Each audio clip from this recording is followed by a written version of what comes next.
इस साल के कांग्रेस भवन का नजारा आज कुछ और ही था। क्यों ना हो, लंबे अरसे के बाद कांग्रेस कार्यकर्ताओं में जोश नजर आ रहा था।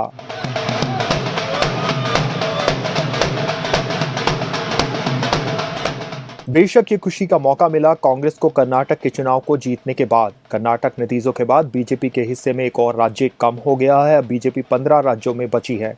बहुमत के साथ 6 राज्यों में और सहयोगी पार्टियों के साथ 9 राज्यों में सरकार चला रही है।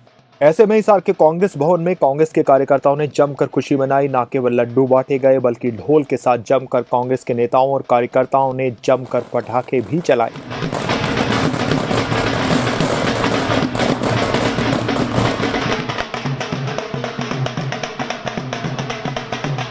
इस साल के कांग्रेस भवन में कांग्रेस के वरिष्ठ नेता लाल बहादुर खोवाल ने कहा कि ये केवल चुनाव की बात नहीं है बल्कि किस तरह से बीजेपी ने चुनाव लड़ा उसके खिलाफ भी ये मैंडेट है। उन्होंने कहा कि आने वाले दिनों में कर्नाटक के चुनावी नतीजों का असर हरियाणा के चुनाव में भी देखने को मिलेगा और कांग्रेस हरियाणा में भी सरकार बनाएगी।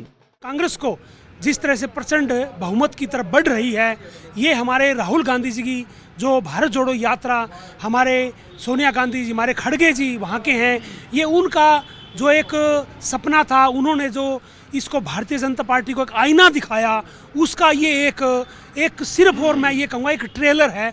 और ये पूरे देश में आने वाला समय जो होगा वो कांग्रेस का होगा। ये बदलाव पूरे देश के लिए दिया है क्योंकि ये जो चुनाव था इस पे पूरे देश की नज़र थी, मीडिया की नज़र थी, पूरा हिंदुस्तान इस ओर देख रहा था कि किस तरह से आज धर्म के नाम पे, जाति के नाम पर किस तरह से जहर घोल करके एक राजनीति का एक राजनीतिकरण किया जा रहा था, उसका पर्दाफाश हुआ है ये आज।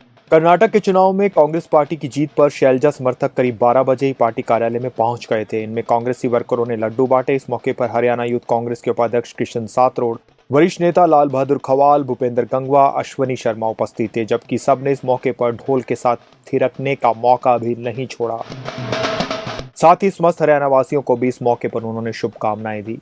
इससे बहुत हौसला मिला है और इतना हौसला मिला है कि हम पूरे देश को ये मैसेज देना चाहते हैं कि जो भी प्रदेशों के चुनाव होते हैं वो लोकल मुद्दों के ऊपर होने चाहिए और देश का जो चुनाव है वो देश के मुद्दों के ऊपर होना चाहिए। हमने एक चीज़ कर्नाटक के चुनाव में देखी है कि वहाँ लोकल मुद्दे बहुत हावी रहे हैं और लोगों की जो समस्याएँ हैं, जिस तरीके से कांग्रेस ने विशेष तौर पे गैस सिलेंडर को सस्ता, महिलाओं के लिए ऐसी वेलफेयर की बहुत स्कीम्स जो हैं अपने घोषणा पत्र में जारी करी, उनसे लोगों को बहुत फ़ायदा मिलेगा और उसका हमें चुनाव में बहुत फ़ायदा मिला है। नई राजनीति की शुरुआत हो रही है।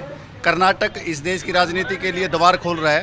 आप ये मान के चलिए कि यही रिजल्ट 2024 में भी आपको देखने को मिलेगा और इसी साल के अंत में जिन प्रदेशों में चुनाव होंगे उसमें भी प्रचंड बहुमत के साथ कांग्रेस विजयी होगी। जन भावना के अनुरूप काम करने का वायदा करते हुए कांग्रेस चुनाव मैदान में उतरी और मैं समझता हूं कि हमें सभी पक्षों का साथ मिला।